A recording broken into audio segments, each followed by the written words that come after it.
Mas, kok melamun? Apa Mas marah sama adik? Dek Mailah mengusap punggung tanganku pelan, menarikku dari lamunan. Astagfirullahalazim. Enggak, Dek. Mas tidak pernah marah sama adik. Meraih tangannya, kemudian mengecup jari-jari lentik bidadari hatiku. Mas mau jalan jam berapa? Dia mengusap lembut pipi ini, memindai wajahku dengan penuh cinta, menghadirkan rasa bahagia yang tak mampu diungkapkan dengan kata. Cup, mendaratkan ciuman singkat di keningnya, mengusap puncak kepala wanita berhijab ungu muda tersebut, sambil terus mengunci netranya dengan tatapanku. Sayang, memanggil istriku pelan, terus menyondongkan wajah hingga jarak kami begitu dekat tanpa sekat. Mas sangat mencintai dan menyayangi adik. Apa adik juga memiliki perasaan yang sama? Kenapa Mas bertanya seperti itu? Apa Mas belum percaya sepenuhnya sama adik? Dia malah balik bertanya. Ini bukti cinta kita, dan Allah langsung memberi dua sekaligus. Itu tandanya cinta adik sama Mas Azmi juga begitu besar. Dia mengerucutkan bibir manja, mengelus pelan perut gendut istri, merasakan gerakan-gerakan kecil dua makhluk suci di dalam sana. Subhanallah, betapa indah anugerah yang telah Engkau berikan kepada kami, mengamanai dua buah hati sekaligus, memberi kepercayaan tanpa jeda waktu yang lama. Semoga saja kebahagiaan selalu menyertai kami semua. Sayangnya Abi, baik-baik di rumah ya, jaga mama kalian. Abi mau jemput Mas Raihan di Jakarta, mencium perut istri, mengajak bicara calon bayi kami yang belum terlihat jenis kelaminnya.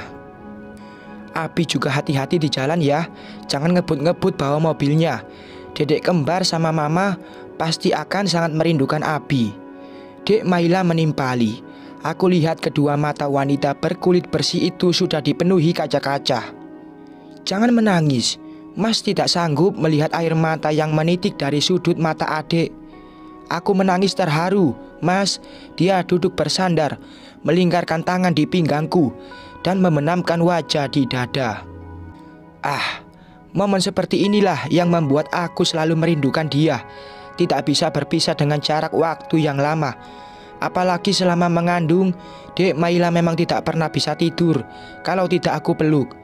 Bagaimana nanti jika aku tidak ada di rumah? Apa dia bisa memejamkan mata? Mas mau jalan jam berapa? Dia mendongak menatapku. Kalau bisa sekarang, Dek, biar sampai sana belum terlalu malam. Oke, maaf ya, Mas, adik sudah merepotkan. Shh, menautkan telunjuk di antara kedua bibir tipisnya. Jangan pernah berkata seperti itu. Mas ikhlas menjalankannya. Raihan itu anak kita, tanggung jawab Mas. Mas juga takut terjadi sesuatu sama dia. Justru Mas yang seharusnya minta maaf sama adik, karena sudah memberi izin Mas Ibnu membawa anak kita. Kamu hati-hati di sana ya, Mas. Jangan menemui Mas Ibnu sendirian. Ajak Bram juga, Mas. Insya Allah dia mau menemani Mas mencari Raihan. Aku hanya menjawab dengan menganggukkan kepala. Setelah dua orang santriwati yang hendak menemani istri datang, buru-buru aku pamit berangkat. Karena jarum pendek jam sudah menunjuk ke angka 10 pagi, supaya tidak terlalu malam sampai di Jakartanya dan lekas menemukan putraku. Jujur, sebenarnya ada rasa takut jika Raihan berlama-lama tinggal bersama ayah kandungnya. Sebab setahuku, Mas Ibnu itu tidak begitu menyayangi Raihan. Bahkan ketika putranya sakit dan dirawat, dia sama sekali tidak menampakkan batang hidungnya. Mas Bram juga pernah bercerita kalau mantan suami Dek Mailah pernah mendatangi istriku di tengah malam. Hampir melecehkan Dek Mailah juga menyakiti fisik Raihan hanya karena permasalahan uang.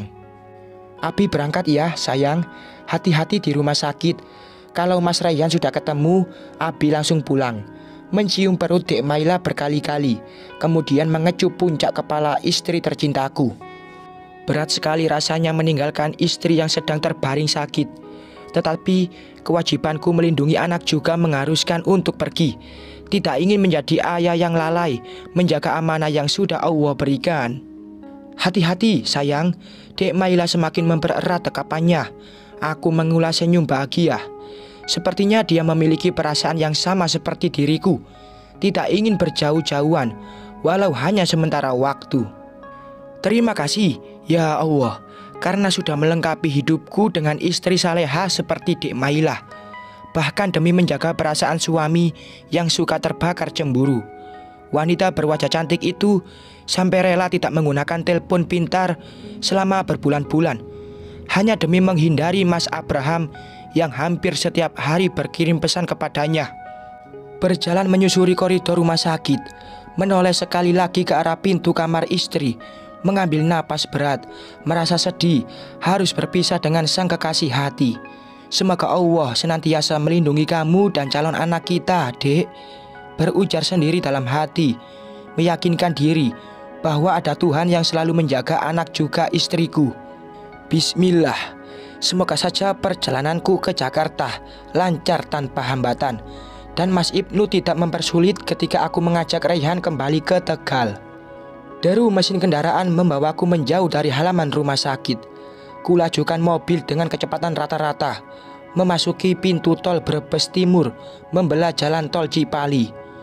Alhamdulillah jalanan hari ini tidak terlalu padat kendaraan. Mungkin karena bukan hari libur, jadi tidak begitu banyak aktivitas. Setelah menempuh perjalanan sekitar 7 jam, akhirnya sampai juga di depan toko bunga milik Mas Abraham. Ada perasaan bersalah menelusup ke dalam hati saat melihat pria berambut panjang itu sedang duduk termenung sendiri di depan toko, sebab aku telah merebut wanita yang teramat dia cintai. Namun, semua itu sudah suratan takdir dari sang pemilik hati. Aku harus bersyukur serta berterima kasih karena dia telah menjaga jodohku. Assalamualaikum, Mas, sapaku pelan. Waalaikumsalam. Masya Allah, jenengan sudah sampai, Gus. Dia menjawab ramah. Akan tetapi, ada yang berbeda dari sorot matanya.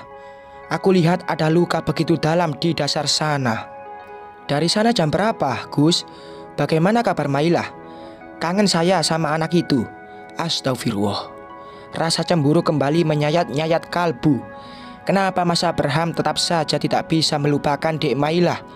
Tidakkah dia tahu perasaanku seperti apa jika dia menyebut namanya dan mengucap kata rindu? Allahu Akbar. Mengambil napas dalam-dalam, menepis prasangka yang bertengger dalam sanubari, tidak mau menambah catatan dosa, karena terus saja berpikiran buruk kepada Mas Abraham. Maaf, Gus, saya tidak bermaksud apa-apa. Saya cuma kangen sama Mailah sebagai seorang teman. Sebab biar bagaimanapun, saya sudah kenal lama dengan istri jenengan.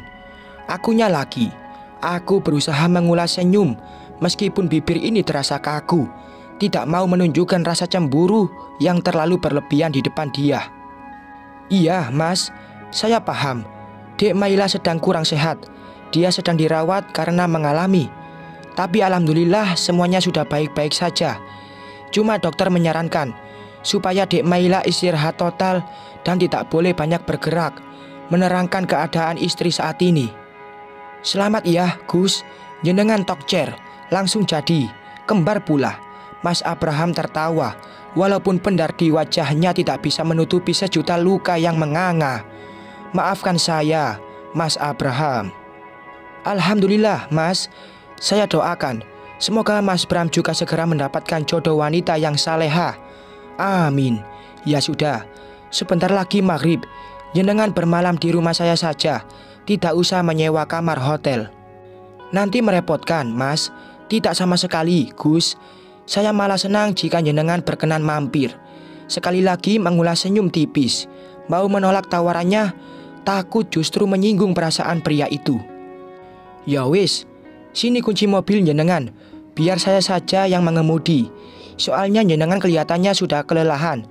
Merogos aku ke meja, mengeluarkan kunci kendaraan, lalu menyerahkannya kepada Mas Abraham. Bersambung.